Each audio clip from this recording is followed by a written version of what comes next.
Bom dia, irmãos. Bom dia. Faz tempo que eu não trago o estudo aqui pela manhã, mas dessa vez a gente vai estar começando um livrinho novo da série Nove Marcas, esse livrinho de capa azul chamado Conversão. E uma coisa interessante que aconteceu é que quando eu pude pegar esse tema sobre conversão, ele é basicamente uma continuação do livro anterior que eu estava falando, né? O livro anterior era sobre evangelização e esse aqui nada mais é do que aquilo que a gente espera que aconteça logo após o processo de evangelização, que é a conversão, é o objetivo da evangelização. Então, o que nós vamos estudar com esse livro, a partir dessa manhã, é tudo aquilo que nós podemos causar de efeito na vida das pessoas e aquilo que nós esperamos que aconteça após aquilo que aprendemos com o processo de evangelização. Então, hoje vai ser basicamente uma introdução ao livro, com alguns conceitos que o autor já começa a colocar, e para começarmos a nos familiarizar com esse tema, conversão. Então, o primeiro tópico do livro, o autor ele já começa colocando algumas palavras, e colocando ali nesse primeiro tópico como introdutório, algumas palavras que já vão dar para a gente um sentido de como ele vai trabalhar esse primeiro capítulo. Esse primeiro capítulo ele se chama Pessoas Nascidas de Novo e Não Pessoas Agradáveis. A regeneração é indispensável. Durante esse primeiro capítulo, ele vai abordar sobre pessoas agradáveis, o que seriam pessoas agradáveis, e como isso tem moldado a sociedade desde das épocas de Jesus até os dias de hoje. Como pessoas agradáveis têm sido confundidas com pessoas convertidas. Como uma vida social, com uma ética e uma moral elevada, tem sido confundida com a conversão. Então, isso é algo que é bem interessante da gente começar a trabalhar desde o início, porque é algo que, como nós vamos ver, já acontecia lá desde quando Jesus estava andando aqui entre nós, em carne aqui na Terra. Então, o que o livro coloca é que algumas passagens da Bíblia elas nos ajudam a entender a conversão. E o próprio Jesus ele nos traz informações sobre isso. Jesus ele afirma que é necessário nascer de novo para entrar no reino de Deus. E ele faz isso se dirigindo a um fariseu daquela época chamado Nicodemos, onde o próprio Nicodemos procura Jesus para estar perguntando para ele algumas coisas. E aí é onde Jesus cita essa passagem de que é necessário que nós nasçamos de novo. E aí acontece todo aquele diálogo de Nicodemos, de uma forma até sem entender, perguntando, olha, posso eu voltar ao ventre da minha mãe e voltar a nascer? Como se fosse realmente algo físico necessário, algo externo necessário. Então, diante dessa situação, o autor afirma que é importante que a gente reconheça a forte atração exercida por um comportamento agradável. E ele vai explicar o porquê disso, essa forte atração por esse comportamento agradável. Nicodemos, naquela ocasião, junto com os demais fariseus, eles acreditavam que entramos no reino de Deus quando nos comportamos bem e somos pessoas agradáveis. Então, era basicamente um tipo de conduta, um tipo de convivência social. Eles acreditavam que conforme a gente se comportasse bem aqui na Terra, conforme nós fôssemos pessoas agradáveis perante os outros aqui, era assim que a gente podia herdar o reino de Deus. E como que isso era feito naquela época? Como que eles identificavam isso naquela época? Basicamente com três coisas. Guardando a lei de Moisés, quatro, irmãos. Guardando a lei de Moisés, indo ao templo, oferecendo sacrifícios de forma correta e agradável, e manter-se afastado dos gentios. Então, o que os fariseus procuravam naquela época era manter-se dentro desses 4 pontos. Ou seja, se tivesse cumprindo com essas tarefas, para eles era isso que bastava para que eles fossem cidadãos dos céus. E quando Nicodemos ele vai até Jesus, ele sabia que ele não era perfeito. Ele sabia que ele não cumpria totalmente todas essas qualificações, ou se não totalmente todas as vezes, todos os dias. E por isso ele procurou Jesus, porque no fim das contas o que ele mais procurava era uma retidão moral, era uma forma de alcançar essas coisas aqui, em que eles e os fariseus da época buscavam. Então ele foi até Jesus para procurar, olha, como que eu faço para conseguir atender todos esses critérios? Era uma retidão moral que ele procurava, porque para ele realmente eram pessoas agradáveis que entravam no reino de Deus. Agradáveis, essa palavra tem sido moldada de acordo com o que eles achavam necessário para aquela época.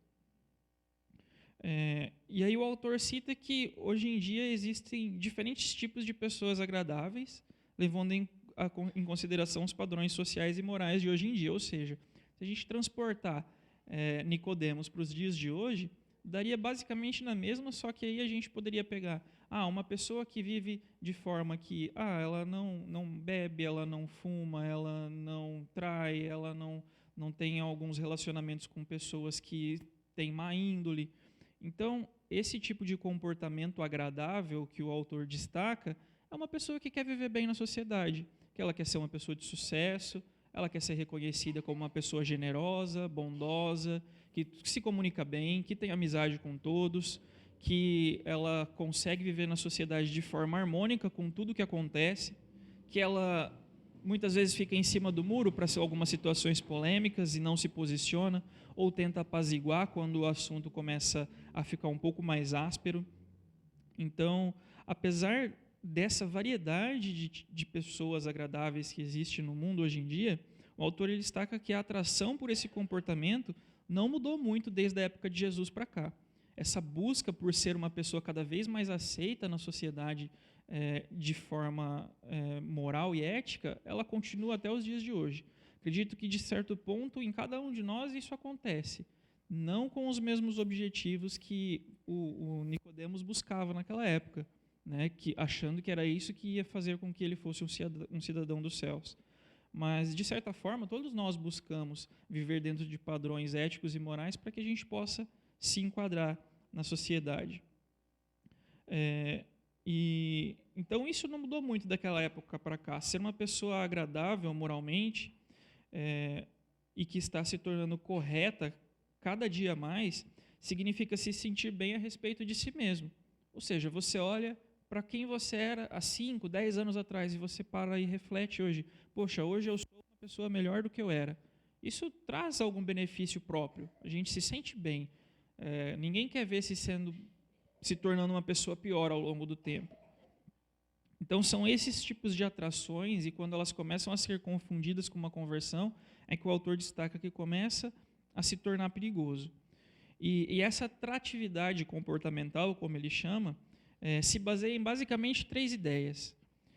Uma visão otimista do ser humano, uma visão de Deus como alguém que pode ser controlado, e uma visão da religião como um meio do aperfeiçoamento moral. Ou seja, uma visão otimista do ser humano, como se o ser humano tivesse a capacidade de se controlar, de ser alguém melhor sempre, de buscar progredir na vida e, através dos seus próprios atos, ele se tornar cada vez melhor, cada vez melhor, cada vez melhor. E se nós seguirmos essa tendência, um dia seremos perfeitos. O outro ponto, que Deus é uma divindade ou alguém que pode ser controlada. É basicamente, se eu consigo me superar cada dia, me tornar melhor cada dia, eu não dependo de Deus, eu posso controlar aquilo que Deus pensa de mim, eu posso conquistar a Deus. E, em último ponto, a religião como meio de aperfeiçoamento moral. Ou seja, os fariseus buscavam naquela época, e muita gente nos dias de hoje busca a religião simplesmente como um caminho para se aperfeiçoar moralmente. Olha, eu vou seguir uma religião porque eu quero ser uma pessoa melhor. Vou seguir uma religião porque eu quero ser uma pessoa que tem um status bondoso maior. O autor até destaca que em alguns lugares do mundo existem alguns programas que você paga uma taxa e ali você pode ingressar em qualquer religião. Eles vão te ensinar naquela religião. É como se fosse uma faculdade religiosa em que você pode escolher o curso. Olha, você quer ser budista? Você quer ser evangélico? Você quer ser muçulmano? E aí você paga uma taxa e eles te ensinam tudo daquela religião, e aí você pode seguir por conta própria. Ou seja, pessoas que estão buscando puramente alguns ensinamentos para seguir uma conduta de vida sobre algum tipo de religião, para que ela seja um caminho a se trilhar para alcançar alguma progressão na vida. Então, olhando para esses aspectos, o próprio Nicodemos ele pressupõe que ele é capaz de fazer o que for necessário para se justificar perante Deus. E esse justificar é no sentido de tornar-se justo mesmo, né? Então ele chega para Jesus perguntando ali o que é preciso, e ele consegue pressupor que ele é capaz de fazer o que seja necessário. O que é que Jesus vai responder para ele? Ele não espera que Jesus dê uma resposta de, olha, você precisa nascer de novo. Algo que ele não possa compreender e totalmente novo para ele. Então ele pressupõe que, olha, o que eu preciso fazer? Ele acredita que Deus é o tipo de divindade que vai ser possível agradar caso ele se esforce muito. Ou seja, olha, se eu for uma pessoa boa, se eu cumprir a lei de Moisés, se eu der os sacrifícios corretos, se eu for ao templo, se eu fizer tudo o que os meus amigos aqui, a gente concorda que faz acontecer, se eu me esforçar, eu vou agradar a Deus. E a gente sabe que não é isso. E ele pensa também que o objetivo da religião é ajudá-lo a se tornar uma pessoa melhor. Por isso ele busca Jesus. Olha, é o líder religioso que está aqui, é o líder religioso do momento, então eu vou atrás dele para saber como a religião pode me ajudar a atingir esses objetivos. E aí, é mais ou menos dessa forma que funciona o comportamento agradável. Qual o raciocínio da pessoa, do próprio Nicodemos ou de alguém hoje em dia? Deus quer que eu seja bom. Eu tenho a capacidade de ser bom e a religião vai me ajudar a alcançar isso. Então a pessoa pensa mais ou menos desse jeito. Deus quer que eu seja bom. Deus é bom, quer que eu seja bom. Eu tenho a capacidade de ser bom, consigo melhorar a cada dia, e a religião vai ser o caminho que eu vou usar para poder atingir esse objetivo. E aí o autor destaca que, muito obviamente, nenhuma igreja hoje em dia ensina isso explicitamente. Poxa, é uma coisa totalmente antibíblica, né? Se alguma igreja ensina isso explicitamente, provavelmente não pode nem ser considerado uma igreja. Pelo contrário, ela ensina exatamente o oposto, que não é através desse tipo de coisa que a gente consegue herdar o reino de Deus. Mas é muito comum encontrar pessoas dentro de algumas igrejas que acreditam que Deus vai as aceitar pela forma que elas se comportam. Ou seja, se você é uma pessoa que leva a vida de uma certa forma, Deus vai te aceitar. Se você é uma pessoa que leva a vida de outra forma, Deus não vai te aceitar. Embora ninguém pense que é preciso ser perfeito, né, obviamente, mas, de alguma forma, eles pensam que é necessário ser bom o suficiente. Então, precisamos atingir um certo nível para que Deus esteja ok com o nosso comportamento. E talvez, em algum momento da nossa vida, a gente possa até cair nesse mesmo erro e chegarmos a nos identificar com Nicodemos, pensar, poxa, o que eu preciso para me aproximar assim de Deus, para que eu possa me justificar perante Deus, me tornar justo. Pensar que nós podemos ser bom e que Deus vai ficar impressionado com a nossa capacidade de ser bom. Que de alguma forma ele vai se sentir assim, olha, o Caio está se esforçando, o Caio está fazendo por merecer. Esse mês ele fez tudo de acordo com o que está escritinho na Bíblia, então, poxa vida, o Caio se esforçou bastante. E a religião que eu busco aqui na igreja, através do que eu tenho ouvido, das pregações, dos louvores, é que tem me feito alcançar isso. Então, poxa, pelos meus esforços, eu tenho conseguido ser alguém cada vez melhor. E esse erro pode acontecer na forma em que algumas igrejas apresentam a Cristo e o Evangelho como um método de aprimoramento pessoal. Então, dentro daquele processo de evangelização que nós falamos no livro anterior, existia um cuidado de como nós transmitimos o Evangelho, de como nós apresentamos Cristo para os novos convertidos, que era 100% bíblico, focado na palavra, sem fugir nem para mais, nem retirar nada do que a palavra diz sobre Jesus. E aí é onde acontece esse erro. Eu lembro que em alguma aula, o autor do outro livro, ele dava um exemplo de que ele estava andando com um piloto de avião e o piloto deixou ele controlar, e 1 grau de bússola ali que ele alinhou o avião errado, ele falou assim, olha, se a gente continuar nesse sentido, a gente vai parar em outro país. Então, era mais ou menos isso. E é isso que o autor desse livro também está falando. O modo como as pessoas, algumas igrejas apresentam a Cristo e o Evangelho como um método de aprimoramento pessoal. Ou seja, quando não deixamos de falar da cruz e nem mesmo do pecado. Porém, a gente apresenta o pecado como algo que vai trazer desordem para a nossa vida, para os nossos relacionamentos e como algo que nos impede de alcançar os nossos objetivos. Ou seja, olha, o pecado é algo que vai atrapalhar a sua vida, que vai bagunçar a sua vida, que não vai deixar você alcançar os seus objetivos, que vai trazer desordem para os seus relacionamentos. E Jesus ele é apresentado como aquele que é capaz de nos ajudar a mudar tudo isso. Ou seja, olha, o pecado vai trazer um monte de problema para a sua vida aqui na terra, e se você aceitar Jesus, ele vai resolver os problemas, vai te livrar do pecado, e você vai conseguir atingir os seus objetivos. Nós dizemos às pessoas, isso assim, o autor citando um caso de uma igreja que age dessa forma, né? Dizer às pessoas que Jesus exercerá um efeito positivo sobre a vida, sobre o seu casamento, sobre os seus filhos, que Jesus vai trazer alegria, que Jesus vai trazer paz, amor para o seu lar. Venha para Jesus e ele vai fazer a diferença na sua vida. Basicamente isso. E é claro que Jesus faz diferença na vida do crente. Claro que faz, nós sabemos que faz. Né? Porém, essa vida ela pode não ser tudo isso que a gente deseja no presente. Não é assim, olha, vem para Jesus que ele vai resolver os problemas com o pecado e ele vai parar de atrapalhar a sua vida numa área X ou Y. Não, a gente vê na Bíblia onde Jesus diz, ele mesmo diz, no mundo tereis aflições, e também quem quiser vir após mim, negue-se a si mesmo, tome a sua cruz e siga-me. Ou seja, né, Jesus ele chama seus seguidores para morrer para si mesmo. Não é assim, olha, me aceita que eu vou resolver os seus problemas. Me aceita que os pecados não vão atrapalhar mais a sua vida. Pelo contrário, a gente sabe que os pecados têm sido lutas constantes na vida dos convertidos. Nós lutamos contra o pecado, lutamos contra o pecado que um dia nos acorrentou. Hoje nós somos livres através do sangue de Jesus, mas nós ainda somos suscetíveis devido a essa natureza pecaminosa. E o que Jesus chama é para que nós possamos morrer para nós mesmos, abandonar essa vida de pecado, abandonar os caminhos antigos, e é daí que começa a ser construído o conceito de nascer de novo.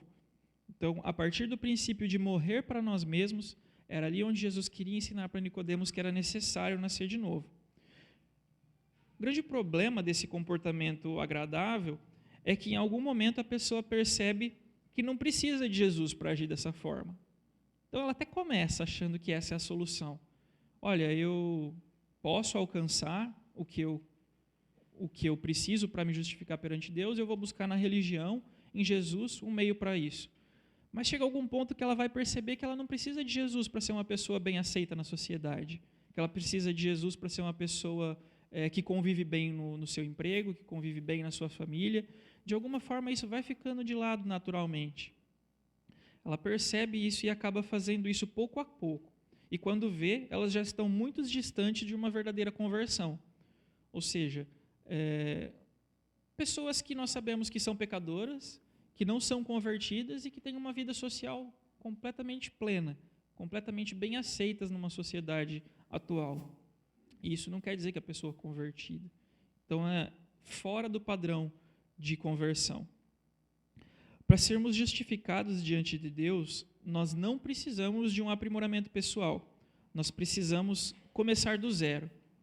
Ou seja, a Bíblia, aliás disso, ela usa vários conceitos teológicos para descrever isso que Jesus está dizendo, sobre começar do zero, realmente começar do zero. E aí eu queria ler alguns trechos rápidos e pequenos. O primeiro termo que a Bíblia usa teológico, um conceito teológico para descrever o que Jesus está dizendo, é sobre regeneração, que significa nascer de novo, com ênfase nessa origem, nessa nova origem divina. Eu vou abrir aqui pela Bíblia do celular, que eu acho que vai ser um pouco mais rápido, a não sei que esteja ali. Consegue colocar, Luan? Por favor. 1 Pedro 1:3. Bendito seja Deus e Pai de nosso Senhor Jesus Cristo, conforme a sua grande misericórdia, Ele nos regenerou para uma esperança viva, por meio da ressurreição de Cristo dentre os mortos. Ou seja, regeneração, ressurreição de Cristo, nascer de novo, com ênfase nessa origem divina, nessa nova vida. O segundo conceito teológico, recriação, significa ser formado novamente como parte dessa nova criação escatológica. O texto seria em 2 Coríntios 5,17. Portanto, se alguém está em Cristo, é nova criação. Coisas antigas já passaram, eis que surgiram coisas novas. Recriação, sendo formado novamente. E o terceiro conceito teológico que o autor traz é transformação, que significa receber realmente uma nova natureza. Está em Colossenses 3,10. E se revestiram de novo, o qual está sendo renovado em conhecimento, à imagem do seu Criador. Então, a Bíblia ela nos traz alguns conceitos para descrever isso que Jesus está falando para Nicodemos sobre nascer novamente, regeneração, recriação, transformação. É necessário que ocorra uma mudança radical em cada um de nós. E essa mudança pessoal que Jesus diz que nós precisamos, ela é muito mais profunda do que aquilo que Nicodemos esperava ouvir, do que ir ao templo, do que fazer sacrifícios, do que guardar a lei de Moisés. Era uma mudança que alcança a natureza mesmo da pessoa, do indivíduo. Aí sim a conversão ela acontece.